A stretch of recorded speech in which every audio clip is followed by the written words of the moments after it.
right, we're back here on Aftershocks TV. We got another great episode where we feature some of the best underground metal and heavy rock artists across the globe. And today we're going to the Mile High City, Denver, Colorado. As we'd like to welcome to the show from heavy rock stalwarts, ABRAMS. We've got guitarist, vocalist Zach Amster joins us on Aftershocks. What's up, Zach? Thanks for coming on the show. How are you, man? Hey, good, Matt. I'm good, man. How you doing tonight? Doing great. It's Friday, so I'm doing extra special because of that. Oh Obviously, yeah, hell yeah. yeah. Same, dude. I'm struggling a little bit. I actually, I went to the Pearl Jam concert last night, so I'm a little hungover all day. Okay. Very understandable, man. Of course, dude. Nice, man. How was the show? Good? It was good, man. Yeah. I've been a fan for a while, so it's always good to see the gang. Sure, man. It was Yeah. good. Yeah, it's amazing that they're just bigger than ever right now, man. They're selling out arenas out here. They've sold out two shows, right over here in Oakland, man. So Nice. yeah, they're big as ever, man. So cool, man. Like it, yeah, for sure. It was Yeah. paying Nice. the price today, though. Yeah. Hey, man, that's how it is too. As you get a little older, man, it's getting tougher. So Oh yeah, dude. No doubt, no doubt. Yeah, cool, man. Well, let's get into it, Zach. In the Dark, the band's fourth studio album, is out now on Small Stone Records. Now, Zach, I'm kind of a little over talking about the pandemic when I do these interviews. I think as a lot of other people are, but when it comes to ABRAMS, I mean, I've got to bring it up in terms of really the effect that it had on you guys as a band. I mean, you were one of the fortunate ones that was, ready to tour for your last record, Modern Ways. And like so many others, you had the rug just completely pulled out of you from underneath you there.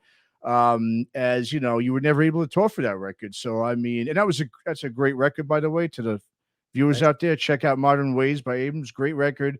So that had to have been obviously, man, such a letdown, but you guys obviously didn't let it deter you.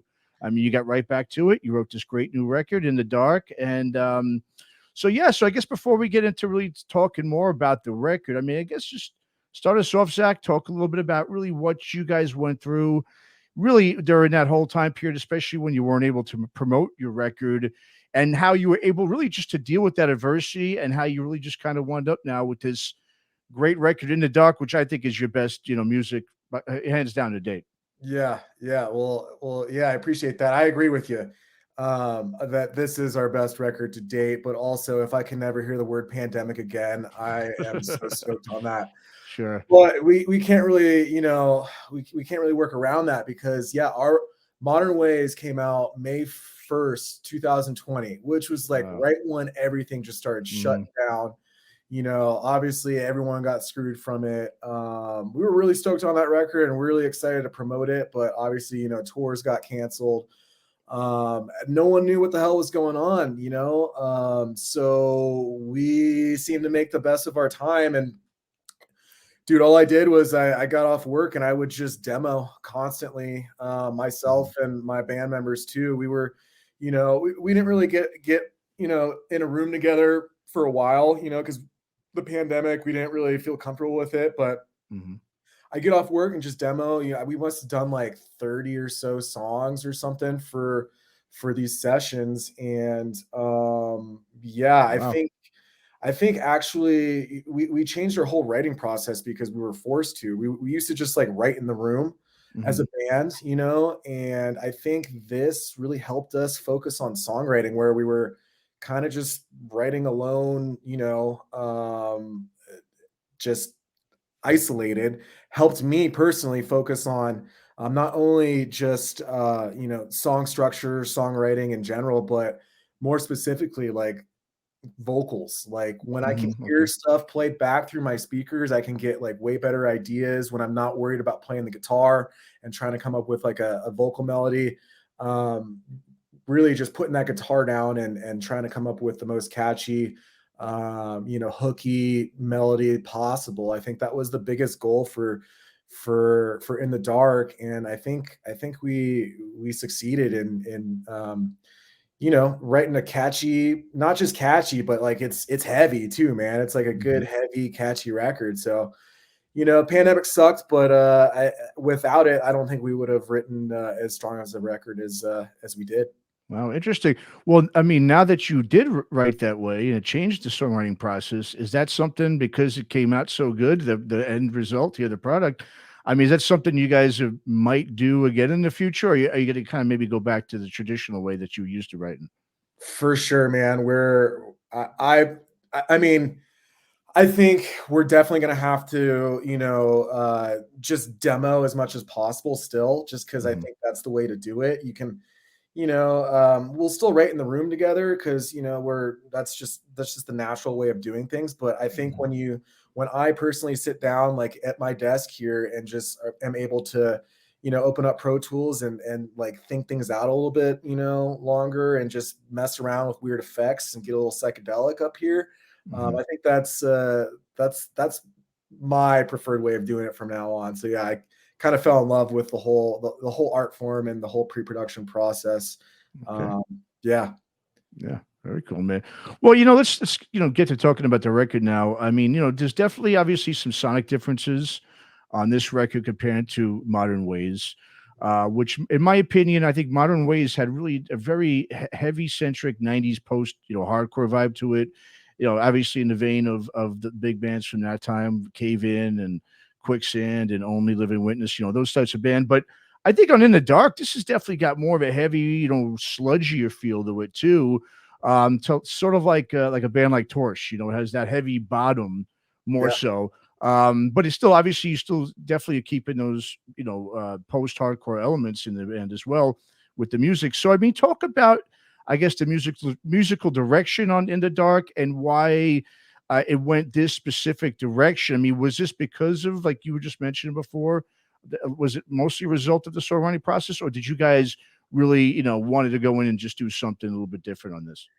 Yeah, well, when we start writing a new record, we never really like have like a goal in mind of like it's got to sound like this. But Okay.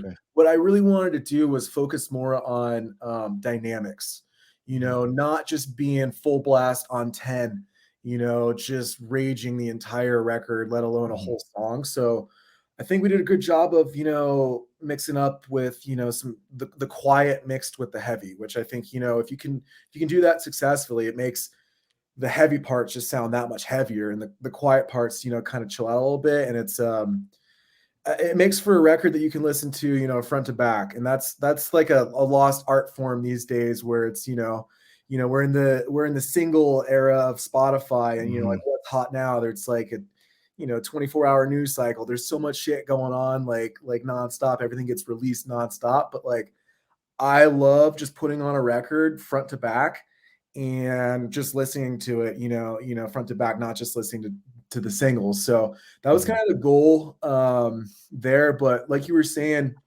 Modern Ways was definitely we had more of like a punky post-hardcore kind of vibe too. We did some mellow stuff there too, but what I love about this band is you can kind of hear the natural progression from the very first record, almost 10 years ago to where we're at now. So where we started off is like almost like a noise rock, kind of like try and be like Ken mode kind of a thing, not knowing how to sing, just screaming until hopefully your insides don't fall out of me. But the main focus, well, gradually we kind of got a little bit more comfortable with our vocals, myself and Taylor being the two front guys.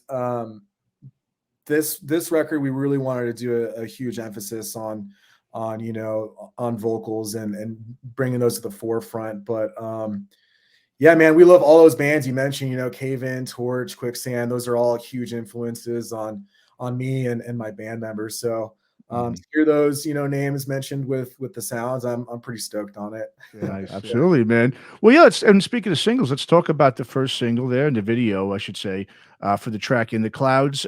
It has, a great track, man. I mean, it has really this cool, like, almost like a bipolar approach in terms of switching back and forth from sort of that stoner rock, grungy, sort of almost like a Soundgarden sort of take, and then it goes into more of like a '90s alternative sort of rock change. Just it has that really the atmospheric vibe too of that song. I really love it. I think the video really captures that Yeah. really well. It really highlights, I think, just the overall essence of the song. So just talk a little bit about In the Clouds and how that all came together, that song and that video. Yeah, man, that's a fun one. And like what I love about that song, well, first off, when we were trying to whittle down like what songs are we going to bring into the studio, you know, I was talking earlier how we had like around 30 demos, and it's like, all right, we got to figure it out. We barely like agreed on bringing that one because it, you know, it's like it's 2 minutes and 59 seconds. It's short, which I love. It's very to the point song, but kind of like I was hinting on earlier too. It's got that dynamic thing that you were touching on, where it's like starts raging, you know, with the crazy toms and the heavy guitar riff, where it's got that Soundgarden Mastodon vibe, but then out of nowhere it kind of just gets super ambient and like has this like little stoner kind of psychedelic, almost like, I don't know, like a King Buffalo kind of All Them Wishes vibe to it. Yeah, man, I absolutely, that's probably one of my favorite ones on the track, and it was kind of a no-brainer for like you know, a single and a video. The video is sick. Our good buddy Alex did a great job. Alex Pace did a great job with it. Yeah, man, that it's got my favorite just heavy ending with that little guitar break, and it just right when that ending hits, it's just like, oh, it's headbanging, right? It's yeah, totally. It's sexy, you know, it's rocking, man. So it's one of our favorites, and it turned out so great in the studio. So we're pumped on it. Absolutely.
Well, you know, and the change in sound with you guys, obviously, it's something you've been consistently doing really in every record that you put out. I mean, your sophomore release, Morning, that I think was pretty much the heaviest, like you were saying. That I thought really had a lot of heavy guitar riffing and a lot of heavy noise rock influence on it, as well as Less Love Lost, your first record. But that one I did was a lot more to me, like more of a progressive angle on that. Like if you're a fan of like a Baroness or Mastodon, really right up your alley with that. So you guys are always doing something new and different on each record, which I think is great. So I mean, I mean, you kind of alluded this, you know, a little.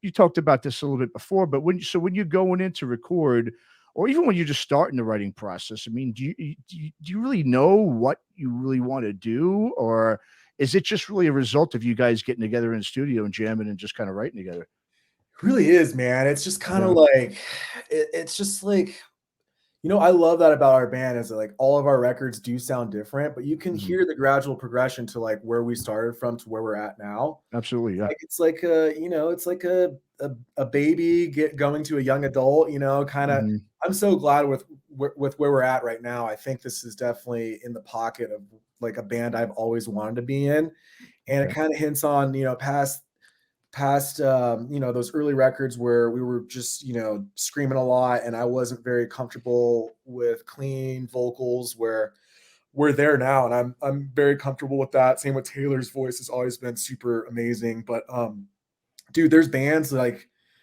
Clutch, you know, Clutch, ACDC, they'll release, they're great bands. They release, you know, it's no thrills. You know what you're gonna get when you get a Mhm. Clutch record, even like the last ACDC record, dude. It's like it rocks. It's awesome.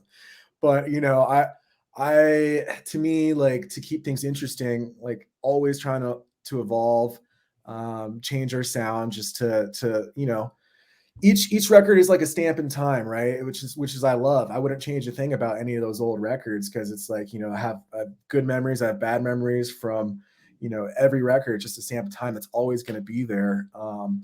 So it's, to me, it's like, you know, it's just kind of like life. You're just always changing as a human, and I think as a band too, it's like when we write, it all comes with a riff. It starts with one riff, and that could come from, you know, inspiration from something as simple as just like, you know, like a different tuning, or you know, like a different distortion pedal, anything like that. Just anything that inspires me to just come up with one sick riff where it's like, okay, I think I can do some sort of, you know, cool vocal line over that, and Mhm.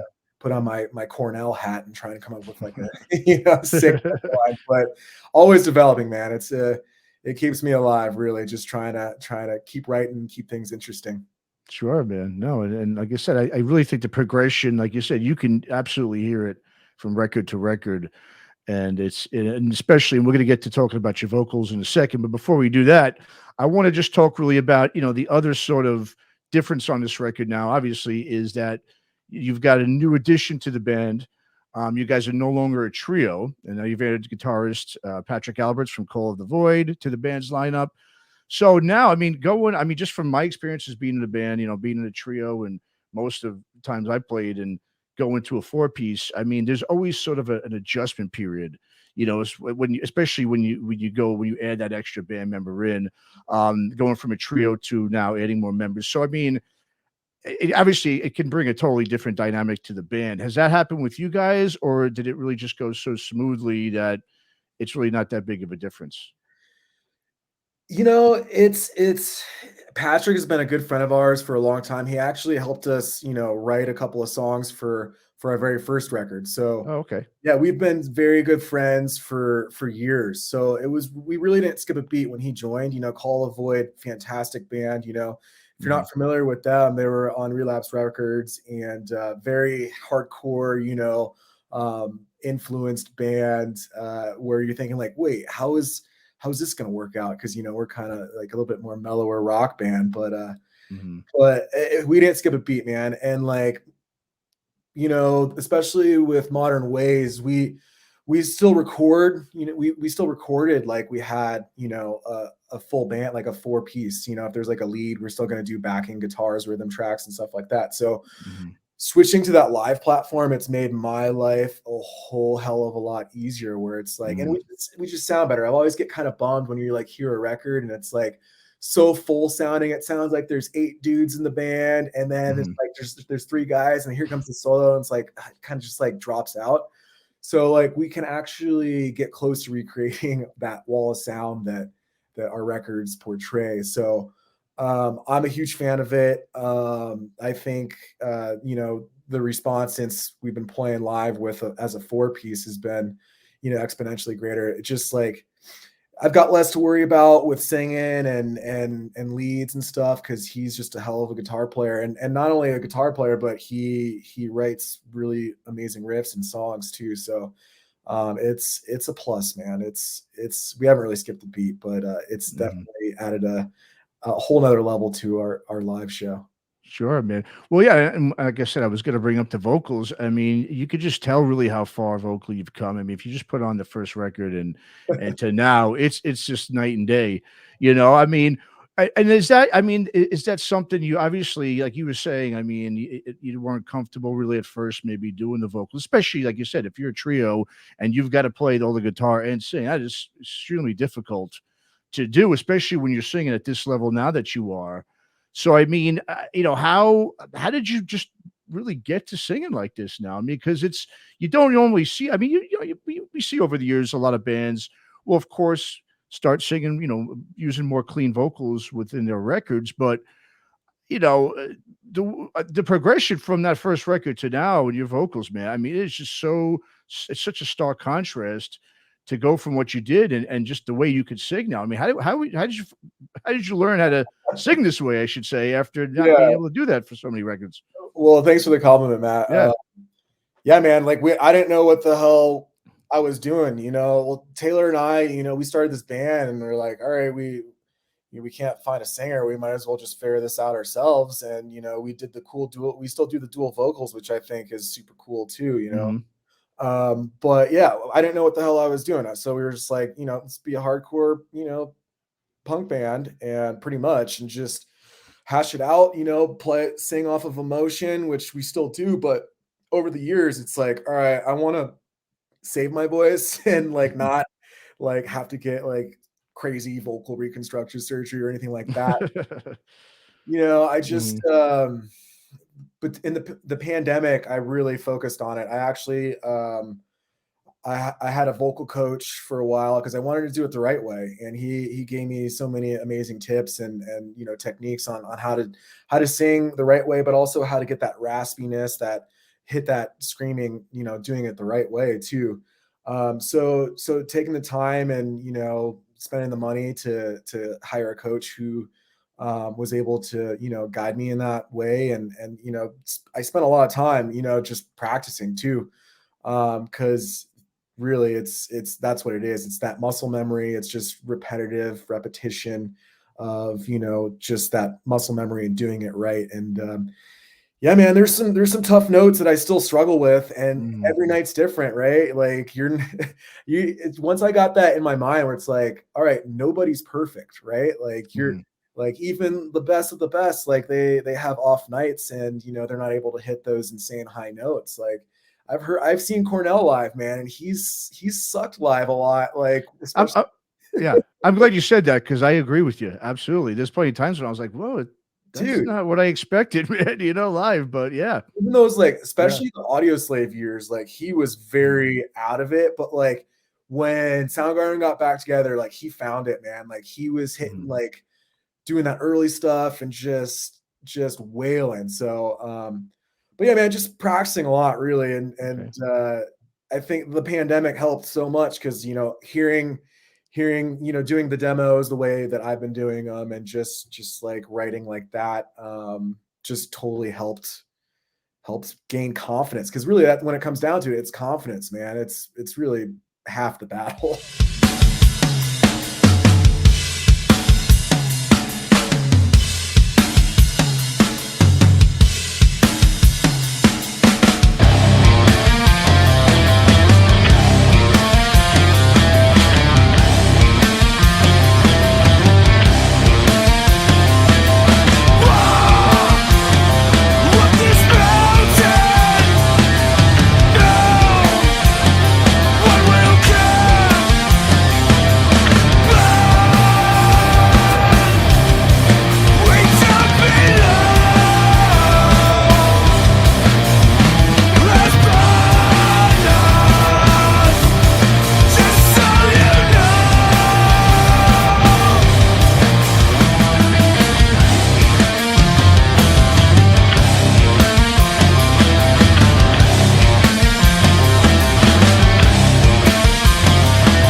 you just brought up something before I was going to ask you too about the vocals in terms of the dual vocal approach that you and Taylor have. That's another thing that we saw a lot of in the 90s with bands, and something that I don't think, I'm starting, I do see some other bands starting to do it now because there is sort of this resurgence of that 90s rock and metal that's come along. But so with you guys, with your tag team approach, how do you decide really who sings what when you're writing, recording, and how does the approach really work? How do you guys figure that out? Good question, man. But yeah, it's like I love having the dual thing because it just adds a whole nother element to the band where it's like I don't know, it's just super cool to me. But when we, this record, like the majority of the songs like I wrote, I would demo full songs and do vocals for them, and then we kind of collectively as a band kind of just decide, like, because Taylor has that really cool raspiness and like on Like Hell, like I actually demoed that out with me as vocals, and when we went into the studio, our incredible producer engineer Dave Otero, he's like, no, you're not singing on this part. Like, he'd be the first one to kick me out of the booth, and Taylor, you're up, because he's got a good ear, and hiring him too is such a blessing too, because you're really hiring like a fifth member of the band. We trust him so much. Basically any idea he comes up with or suggests, 9-10 times out of 10 we're gonna say, yeah, you're right, okay, fine, Taylor, go sing. And I'll just be like, damn it, I want to sing this song. But it's the way to do it, man. Like, it's just like he knows our voices very well, and having that kind of separate ear to kind of tell us, like, this needs to be Zach singing this part or Taylor singing this part. So it's a lot of that. It's a lot of Dave, really. He's our mediator. Yeah. Well, it's funny. I was just gonna actually, that was my next question, was about Dave, because obviously, Dave, he's obviously worked with a lot of extreme metal bands over the years, but he's been working with a lot of different bands lately. There was a band from the 90s, actually, this band called Piston, who I interviewed a few months back, and they flew out there to Colorado to work with Dave, and their record just came out amazing. Nice. The EP called Cold World. So yeah, what is it? Because I think Dave's a guy who's going to definitely become more known outside of just the Midwest area there. What is it about Dave that that makes him really that go-to guy that ties really everything together for you guys as a band? Dave's the shit, man. He is just full of ideas. Like, you're not hiring an engineer, you're hiring another member of your band. To get you the best record possible. Extremely detail oriented.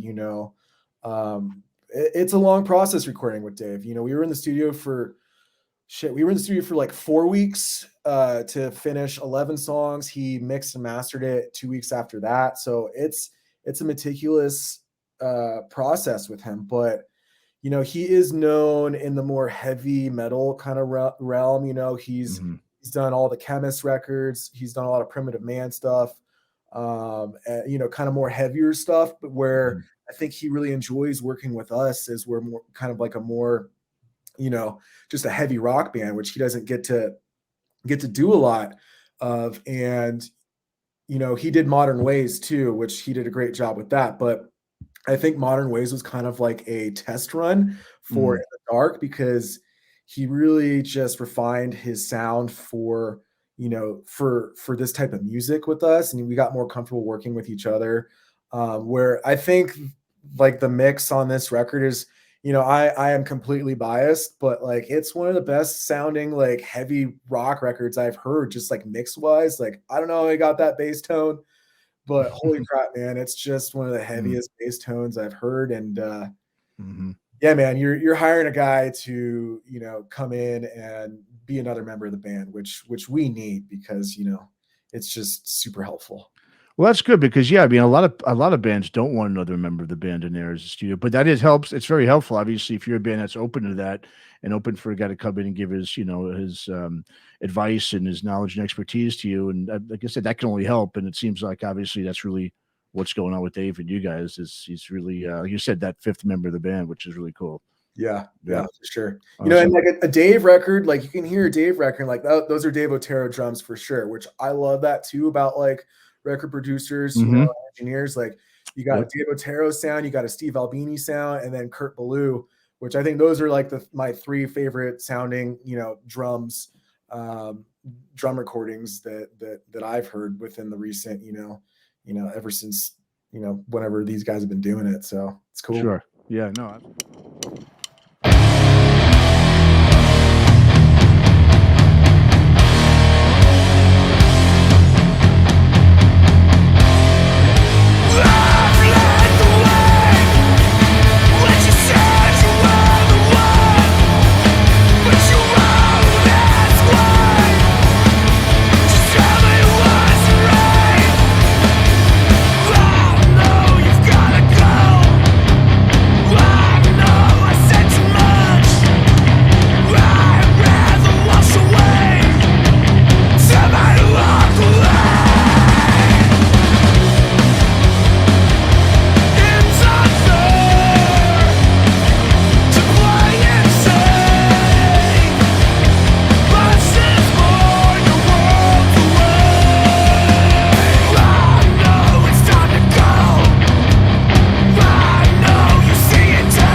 Once again, I'm just going to bring up the musical decade that, you know, to me, that your sound just seems like it really is influenced a lot by, and that's of course the 90s, as we mentioned, particularly with the post-grunge, post-hardcore sound, which I mean, I don't, those terms post, I'm not a huge fan of using that. I'd rather just say, you know, heavy rock, you know, or heavy alternative rock or whatever.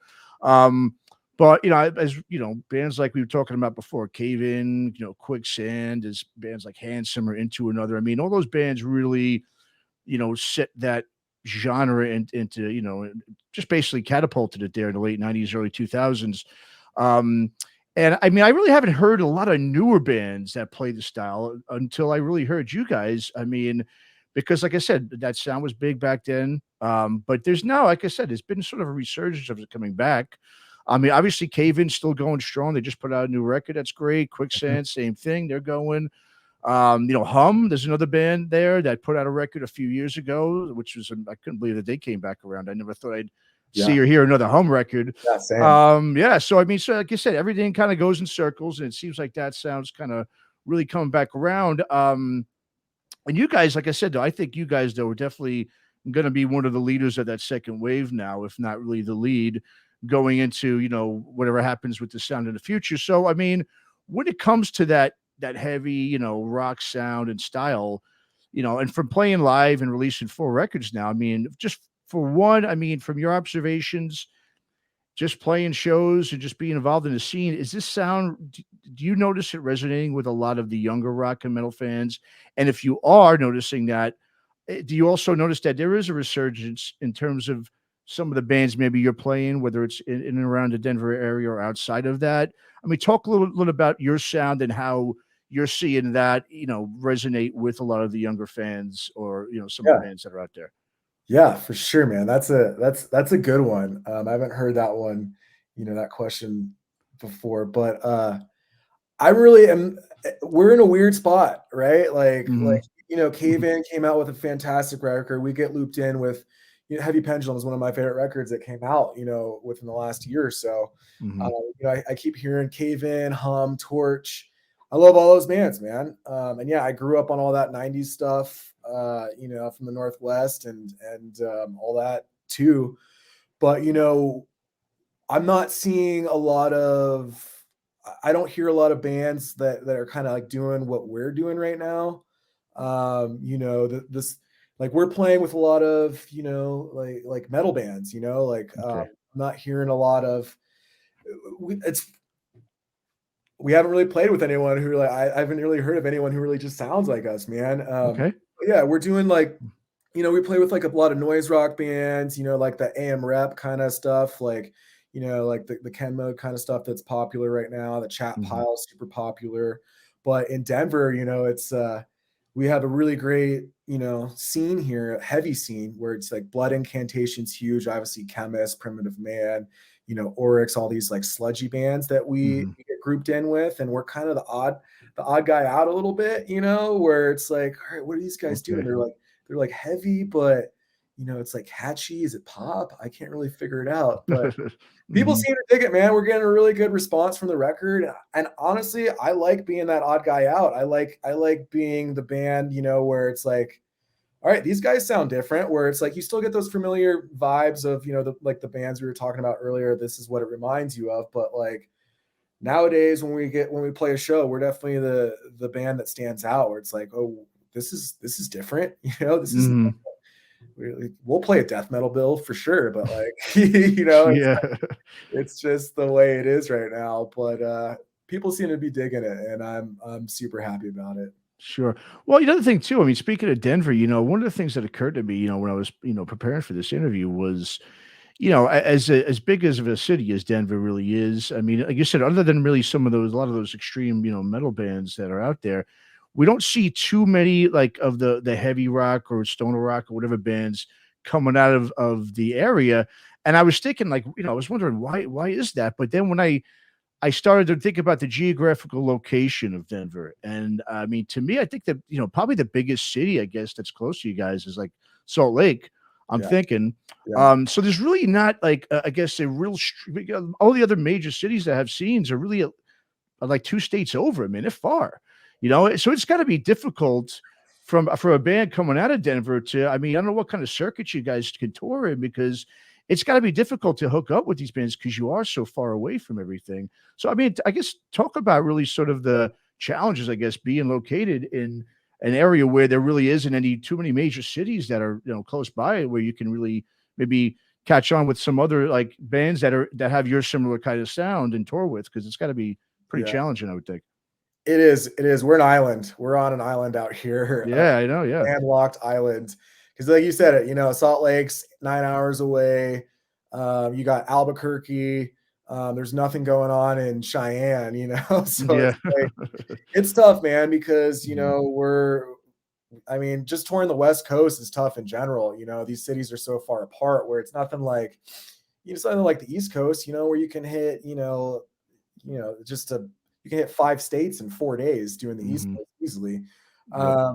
But it's cool though. Like, I mean, Denver's blown up just as a city. I've been here for 15 years, Okay. and I've seen it go from the weird little cow town, not really, but just like once weed got legalized, it changed everything. It just Sure. a lot of money started coming in. A lot of people started moving here, which was great because you know bands seem to love playing here because I don't know, man. We have amazing venues in this town, Mhm. and people go to shows here, so it's a great place to play.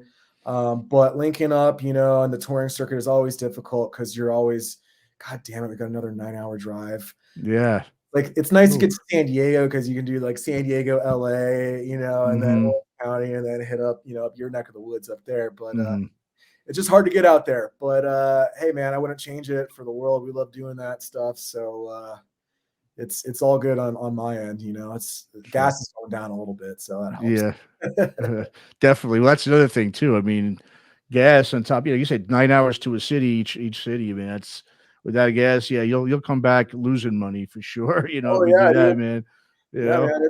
It's expensive. It's tough, being a band our size and Mhm. trying to make money. But we're not in it for the money, we do it for, because we have to. It's really just like what gets me out of bed. It's just, playing, performing, writing, all of it. It's just our passion, really. Sure. No, absolutely, man. So, I mean, so Zach, now what's the plan now for the band? I mean, you got this great record out. I mean, how are you guys going to plan, to promote it? I mean, are you going to maybe tour somewhere for a few dates or maybe release more videos or something? Just talk about what the plan is for Abrams going Yeah, forward. man, we are buttoning up some final dates for a run in November, which is coming up soon. So we're trying to get that out ASAP. Okay. But yeah, we're gonna do a West Coast run in November, the first week or so. Yeah, we got another video coming out that's gonna be really great. It's all done. We're just gonna do it. We're gonna release it with our tour promo and stuff like that. And then 2023, we're already making plans to do a lot more touring then. So keep your eyes out there, keep your eyes peeled for some more dates. Sure. Awesome, man. Awesome. I hit it hard. So yeah, absolutely, man. Great, man. Well, the band is Abrams. The album is In the Dark. It's out now on Small Stone Records. And Zach, where should we send our viewers and listeners to go check out more about the band, keep up with you guys in terms of new music or tour dates and all that good stuff? Yeah, man. Instagram, our Instagram handle is at Abrams the Band.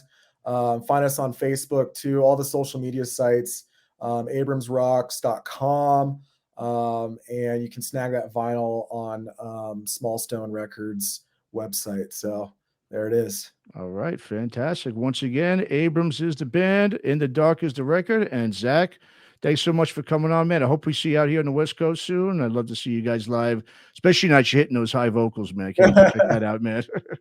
Oh, yeah, Matt. Hey, thanks so much, man. Of course. One second.